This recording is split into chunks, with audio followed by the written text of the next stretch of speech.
Bonjour. Comment dire?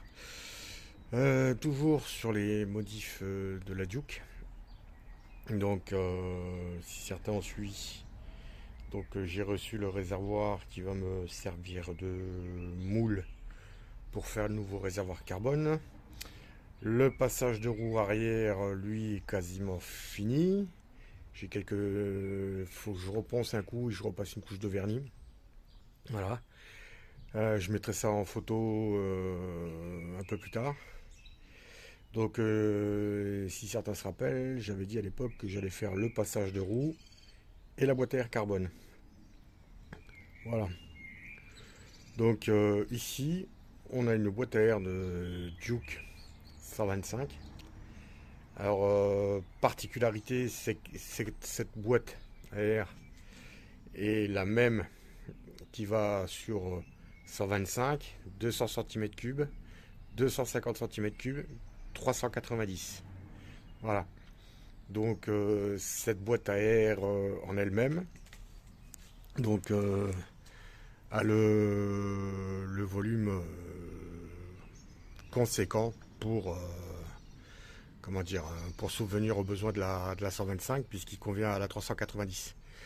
Donc ici on n'est pas sur le genre méca boîte ou mobilette, hein. On perce pas de trous, on fait pas n'importe quoi. Donc si on suit, une boîte à air doit avoir un certain volume. Généralement, c'est au niveau avant filtre, un tiers. Et après, le reste, deux tiers. Deux tiers, c'est pour la surface, la zone neutre, comme on appelle. La zone sans perturbation pour l'absorption des gaz frais. Donc, des gaz qui sont au repos. Donc, le filtre à air qui, à la base, se trouve là-dedans, ici. Donc, ce dernier a.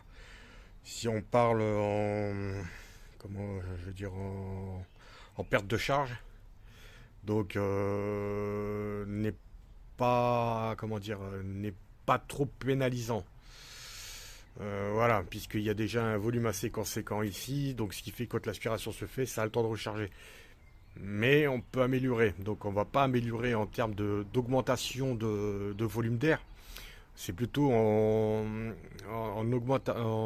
favorisant le passage. Parce que, en gros, vous pouvez avoir un petit débit avec plein de gaz qui passe, qui va donner par exemple une valeur, allez, on va grosso merdo de 5 litres. Donc, si celui-ci est bien fait avec des venturis, il va vous sortir 5 litres. Par exemple, s'il n'avait pas de venturi, il sortirait 4 litres. Donc, là, en gros, sur cette boîte à air là, donc même si vous mettez le filtre à air, ok, certes il va y avoir plus d'air qui rentre, mais c'est pas vraiment ça qui joue dans le moteur. Dans le moteur, c'est les pertes de charge. La perte de charge, elle se situe à un endroit. C'est d'ailleurs l'endroit qui fait la différence. Il y a de la 390 puisqu'il n'a pas la même section, il n'a pas la même longueur et pas la même forme. Donc c'est là, c'est le gaz qui rentre à l'embouchure du carburateur. Voilà, c'est là qu'il faut favoriser, c'est là qu'il faut faire diminuer les pertes de charge. Voilà, quand on fait diminuer les pertes de charge, c'est tout ce qui est frottement et remous et qui pénalise le flux. Parce qu'il est clair que si vous avez une perturbation à une entrée, c'est comme vous prenez une feuille en carton, vous découpez un rond dedans, vous soufflez à 10 cm. Vous allez voir, l'air que vous soufflez va se réfléchir contre la paroi et va vous revenir en pleine gueule. Alors que si vous faisiez une espèce de cône ou un arrondi, vous allez voir, l'air va pas revenir, il va rentrer, mais il va rentrer avec une certaine vitesse. Donc c'est là que ça se situe les pertes de charge. Je ne vais pas rentrer dans les détails parce que bon, il y a du calcul à faire, il y a les explications, et après il y a encore un autre système qui s'appelle les accords, les harmoniques. Les harmoniques d'onde. À savoir que si on faisait passer, par exemple, on mettait un micro et qu'on passait ça sur un oscilloscope, on verrait que ça fait des ondulations comme ça. Ces ondulations sont en accord aussi avec les mêmes ondulations qu'il peut y avoir sur la pression et dépression du moteur en phase d'aspiration. Donc le but du jeu, c'est d'accorder les deux ondes, parce qu'en gros, vous allez en avoir une qui fait comme ça, donc on va dire, là je suis en bas, je monte, je descends. Ben, dans le moteur, si c'est mal accordé ou si les boîtes est mal accordée, ça va être je suis en haut, je descends. Donc en fait, compte, tout va être décalé. Donc, et ça pénalise le rendement. Donc c'est ça qu'il faut accorder. Donc voilà, une boîte à air, certains voient ça très simplement, l'histoire du filtre, il y a un gros filtre, ça bouche. Il n'y a pas que ça, la boîte à air, il y a l'effet de filtration pour éviter que la poussière rentre. Mais la poussière, c'est pareil, c'est pas des astéroïdes, hein, c'est même pas à ce niveau-là que ça se joue. C'est au niveau de la silice qui se trouve dans l'air. La silice en elle-même, celle qui est présente dans l'air, a un effet décapant sur les moteurs. C'est ça qui use les moteurs. Donc par contre, si vous prenez un gravier, oui, il est clair, le gravillon il rentre, paf, ça vous fait une raye dans le cylindre. Ça, il n'y a pas photo. Mais sur la longueur, ce qui use les moteurs, c'est la silice. C'est pour ça qu'on met des filtres à air, en général. Voilà. Donc cette boîte à air au niveau des volumes, donc à savoir que par exemple pour une 125, la boîte à air doit faire 10 fois, doit correspondre à 10 fois la cylindrée du moteur.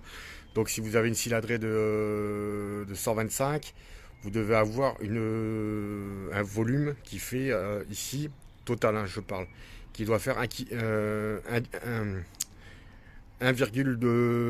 1,3 litres. Voilà, mais bon, après on peut aller au-dessus, mais il ne faut pas aller en dessous. Voilà, faut conserver ce volume. C'est les paramètres qui sont au mieux. Voilà, si on dégrossit pour que ça marche mieux au niveau de la boîte à air.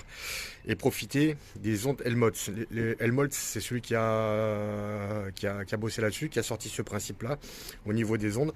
Donc comme je disais, avec les ondes qui rentrent et qui sortent, donc en fait compte, il y a l'histoire des ondes, comme je vous dis, avec l'accord du moteur, mais il y a aussi l'effet que l'onde va circuler plus vite au niveau de la boîte à air. Donc en gros par un système de réflexion, de dépression et compagnie, ce qui va rentrer là va ressortir plus vite de ce côté-là. Voilà, c'est pas un turbo, mais c'est presque un effet turbo. Pour ceux qui ne savent pas ce que c'est, vous allez sur internet, vous tapez un principe Helmholtz et vous allez trouver c'est H-E-L-M-H-O-L-T-Z.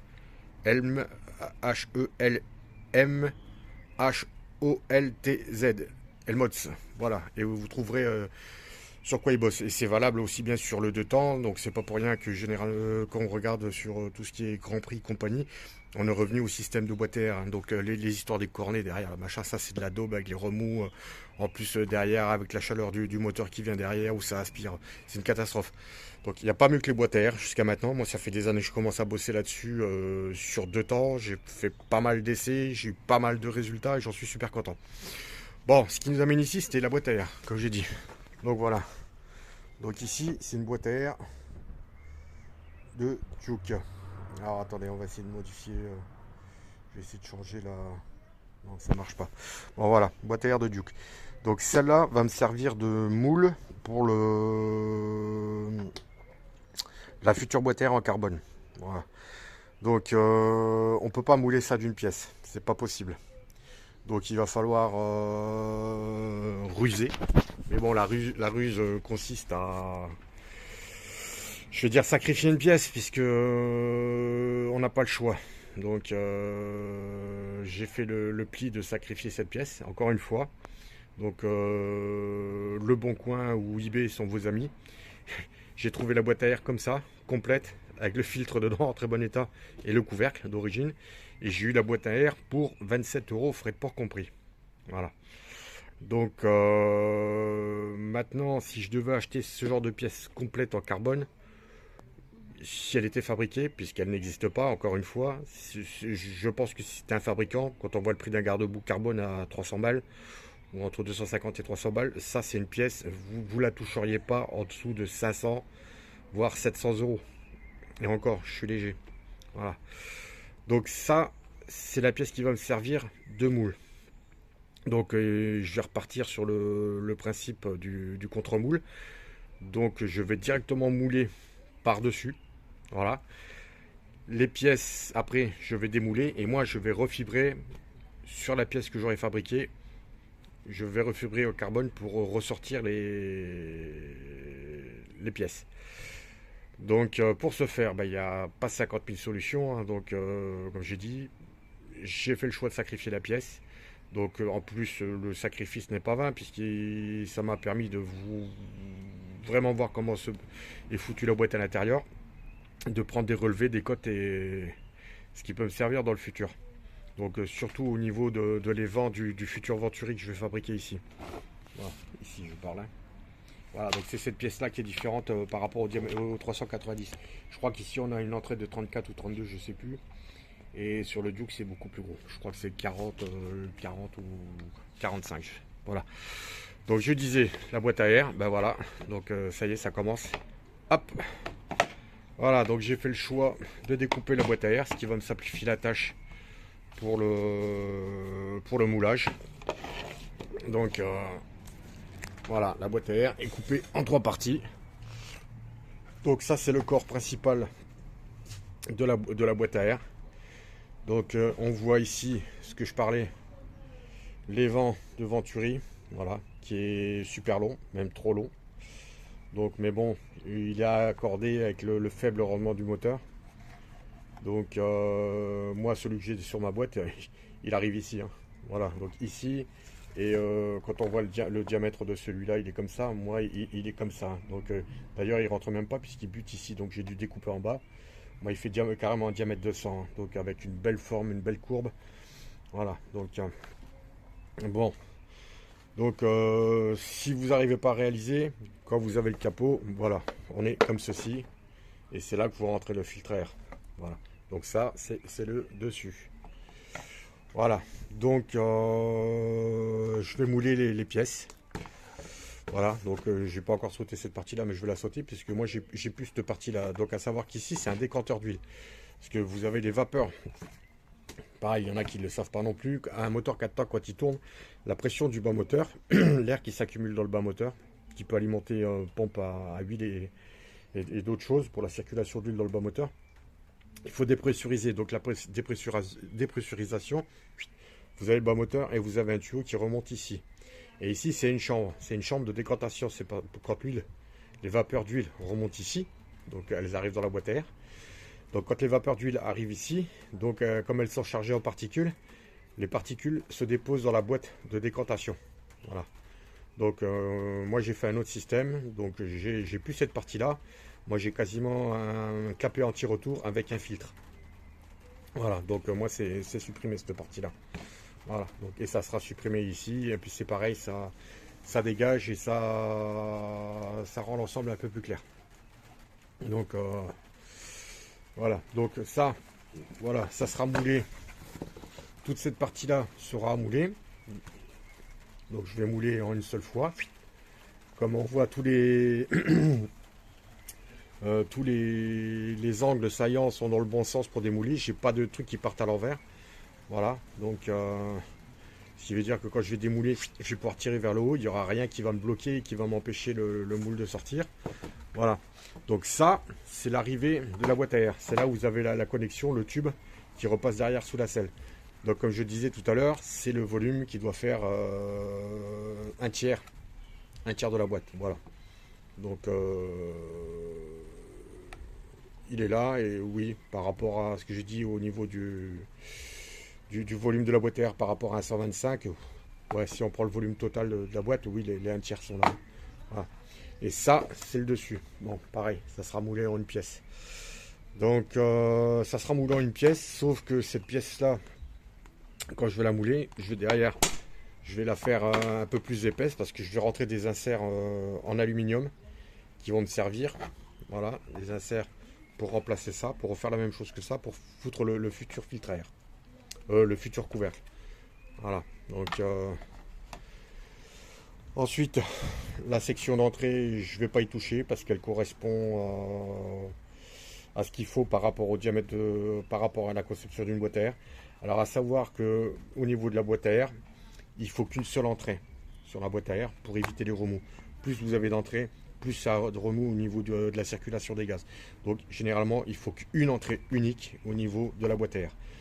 Donc cette entrée-là, généralement, là, le truc qui aurait à améliorer, c'est avoir une sortie avec un venturi. Mais là, on l'a pas, on a le tube qui court jusque derrière la selle. Donc je vais voir si je garde le système comme il est, qui est pas très mal puisqu'il tombe sous la selle, donc il reste protégé de la chaleur, des remous ou de la pluie. Donc à voir si je vais m'attarder sur ce truc-là. Donc pareil, là, aucune difficulté à mouler. Donc aussi, il y aura un insert ici là pour fixer le tampon. Et là, c'est pareil. Donc, il va y avoir, là, je vais faire un gros déport en résine et pour pouvoir fixer un insert. Et ici, pareil, deux inserts pour fixer la sonde de température. Voilà ce que je disais tout à l'heure. Quand vous avez les vents, là, qui revient, donc c'est du gaz chaud. Le gaz chaud rentre dans la boîte à air. Encore une fois. Donc, il participe. Donc, il y en a qui pourraient se dire, ouais, j'enlève les vents, j'enlève la durée qui part du moteur qui va là, je l'enlève et je mets un filtre là, comme on peut voir là, les trucs tuning, là, les petits filtres. Surtout pas, parce que celui-ci participe au réchauffement et à la température de l'air dans la boîte à air, qui lui est directement repris ici avec la sonde et qui hop, repart à l'écu pour le calcul des paramètres de l'injection. Donc ça, c'est des trucs, si vous connaissez pas, vous y touchez pas. Voilà. Donc, pas de problème en particulier. Ouais, donc j'avais foutu les vis ici parce que j'avais déjà commencé un petit moule. Donc, pas du vis, du scotch, parce que j'ai commencé déjà à faire un moule. Mais bon, donc voilà. Ouais, il y aura cette partie-là que je vais refaire aussi en carbone et qui sera là, elle est thermocollée. Moi, ça sera vissé. Voilà. Quoi d'autre? Oui, donc ce que je disais, cette partie-là. Donc moi cette partie là pour le moment comme je vais montrer tout à l'heure, bon on va faire comme ça, comme je vais montrer tout à l'heure, moi la mienne elle doit arriver, allez par rapport à, ouais ici à peu près. Donc j'ai quasiment le venturi et vent qui est ici. De ce que j'ai bossé, de ce que j'ai vu au mieux, il faut que j'ai quasiment la surface de l'évent, le pourtour qui soit quasiment collé à la surface qui englobe, qui fasse carrément une pièce, donc que tout soit courbé et qui soit ici, avec la jonction qui sera derrière. Donc je vais voir ce que je vais faire. Donc encore une fois, mais bon, il est clair que ça reste pas. Quoi d'autre? Ouais, ça sera remplacé par des inserts en aluminium. Ça, c'est ce qui permet de clipper le filtre à air. Voilà, donc moi je vais faire un nouveau système en aluminium. Voilà, des inserts encore. Et ça devrait le faire. Voilà pour les explications. Oui, donc on le voit pas ici, mais comme vous pouvez le voir, l'épaisseur de... Voilà, l'épaisseur... Est-ce qu'on va le voir là? Putain, mise au point, voilà. La boîte à air est assez épaisse. Pareil, ça participe aux effets de résonance. Donc la résonance, on en revient encore avec le système de Helmholtz. Ça participe aux ondes, aux réflexions des ondes, la propagation des ondes pour les accélérer. Donc là, d'habitude, je travaille en deux couches sur le carbone. C'est assez rigide. Mais là, je pense que pour garder ce système-là, je vais passer en trois couches. Voilà, donc pour garder une épaisseur assez conséquente, pour garder une résonance. Quoi qu'il en soit, la résonance entre du plastique et du carbone n'est pas la même, ça c'est sûr. Alors,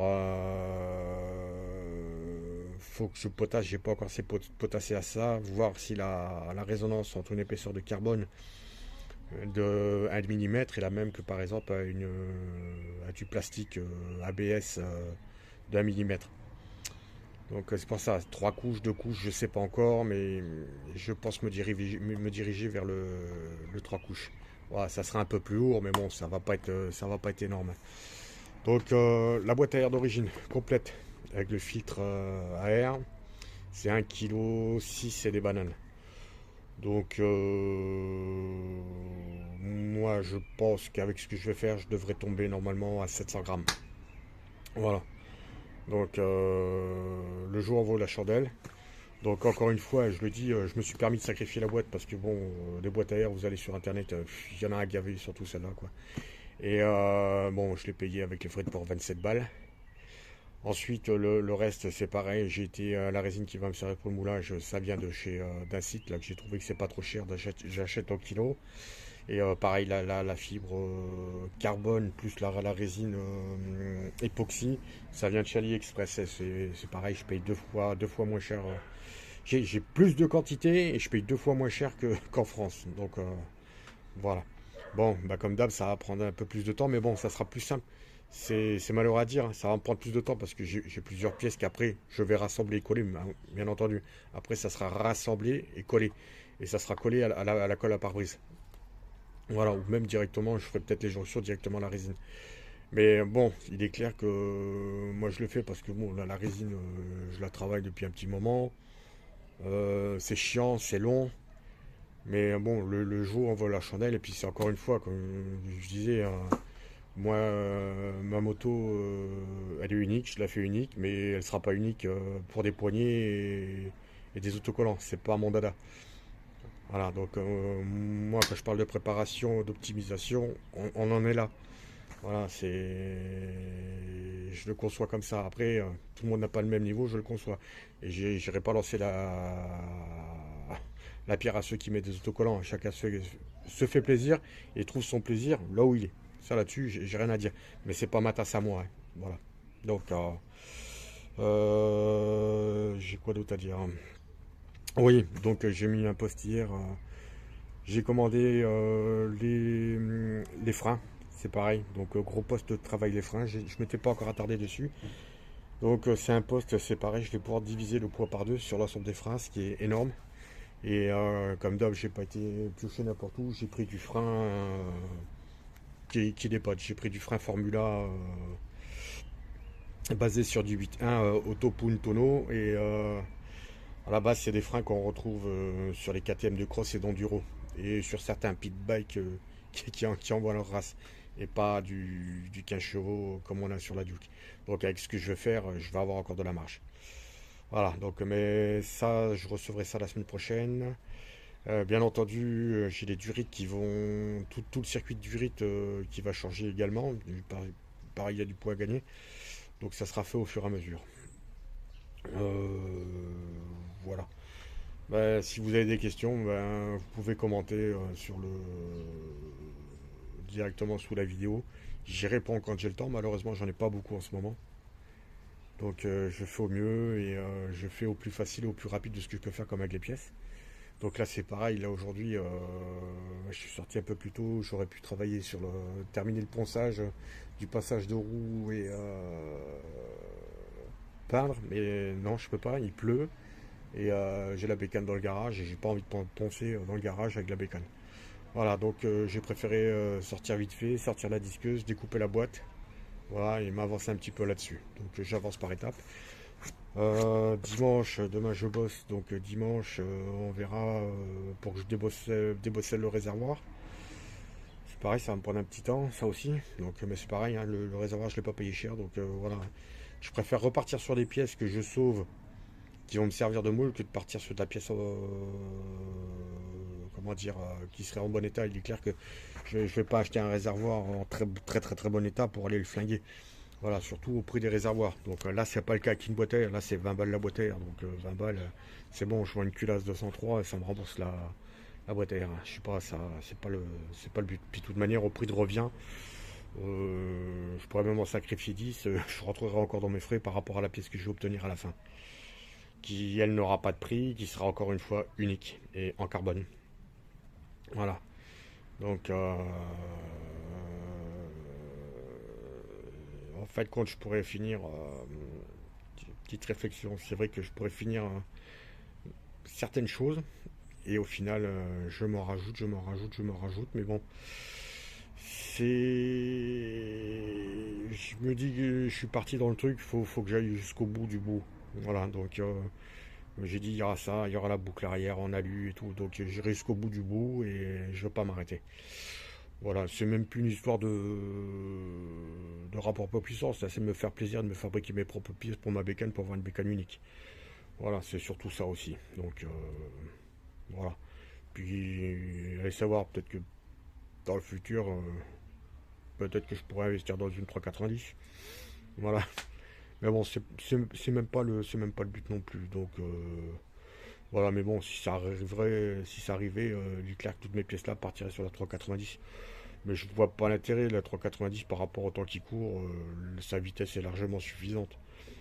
J'aurais pas de plaisir à aller bricoler une 390 pour l'améliorer en puissance, puisqu'il y a déjà largement ce qu'il faut pour se faire plaisir. Voilà. Alors que là, sur le 125, c'est plus couillu et, et ça demande plus de recherche. Et c'est ce que je trouve qui est plus sympa. Voilà. Allez, à toutes.